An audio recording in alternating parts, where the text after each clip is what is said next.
In the shadows of America's darkest era, when human beings were bought and sold like cattle, one man rose from bondage, not with fists, but with words. This is the story of Frederick Douglass, the man who escaped slavery and transformed a nation with the power of his voice. Escaping slavery, the incredible journey of Frederick Douglass, Part 1. Born into bondage, Frederick Douglass was born around February 1818 in Talbot County, Maryland. Like many born into slavery, his exact birth date was never recorded. He never knew his father, though it was widely believed his father was a white man, perhaps even his owner. His mother, Harriet Bailey, was separated from him early in life. Douglass only saw her a handful of times before she died when he was around 7. Raised by his grandmother and shuffled between plantations, Douglass endured the brutal realities of slavery from a young age. He was known then as Frederick Augustus Washington Bailey, a name he'd later shed when he claimed his freedom. From the very beginning, Douglass exhibited a sharp mind and a rebellious spirit. He questioned authority, resisted mistreatment, and most dangerously, he wanted to learn to read. Part 2. The power of literacy. At around the age of 12, Frederick was sent to live in Baltimore with Hugh and Sophia Auld. It was here that a pivotal moment in his life occurred. Sophia, unfamiliar with the slave system's cruelty, began teaching young Frederick the alphabet. But when Hugh Auld discovered this, he was furious. He told his wife, "If you teach that N***** to read, there would be no keeping him. It would forever unfit him to be a slave."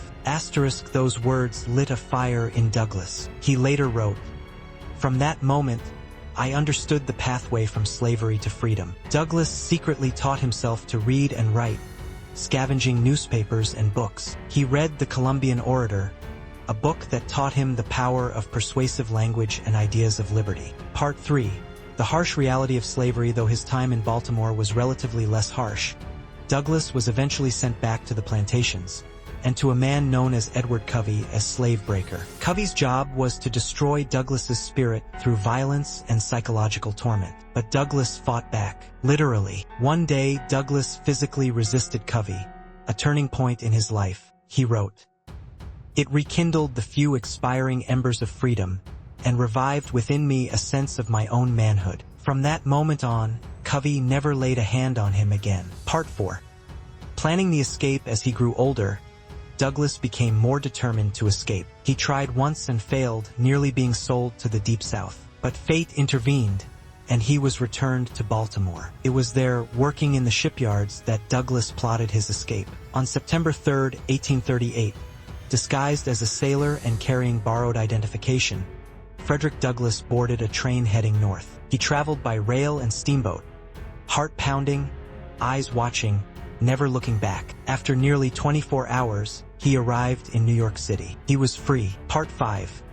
A new name, a new mission. In New York, he married Anna Murray, a free black woman who had helped him escape. They moved to Massachusetts and took the name Frederick Douglass, inspired by a character in Sir Walter Scott's poem, The Lady of the Lake. But freedom was just the beginning. Douglass knew he couldn't rest while millions remained in chains. He began speaking at abolitionist meetings, his powerful oratory leaving crowds in awe. It was a great thing to be a slave and be permitted to speak about slavery. Part 6. The rise of an abolitionist icon. Douglass quickly became one of the most compelling voices in the anti-slavery movement. His eloquence, intellect, and lived experience gave him unmatched credibility. In 1845, he published his first autobiography, Narrative of the Life of Frederick Douglass, an American Slave. The book was a sensation and a risk. Douglass's fame made him a target for slave catchers. To avoid capture, he fled to Ireland and the UK, where he was warmly received and even gained financial support to buy his legal freedom. When he returned to the U.S., Douglass was not just an escaped slave. He was a free man, a best-selling author, and a symbol of the abolitionist cause. Part 7. Beyond abolition. Douglass didn't stop with abolition. He fought for women's rights, Native American rights, education, and equality under the law. He was the only African American to attend the Seneca Falls Convention in 1848, where he spoke passionately for women's suffrage. During the Civil War, Douglass became an advisor to President Abraham Lincoln. He urged Lincoln to allow black men to fight for the Union, and his sons were among the first to enlist in the famed 54th Massachusetts Regiment. Part 8. After emancipation, the Civil War ended. Slavery was abolished, but Douglass knew the fight was far from over. He held several public offices, including Marshal, Recorder of Deeds for Washington, D., and Minister to Haiti. He continued writing and speaking, calling out racism, injustice, and segregation. In one of his most powerful speeches, "What to the Slave is the 4th of July?" he reminded America of its broken promises. "This 4th of July is yours, not mine. You may rejoice, I must mourn." Part 9.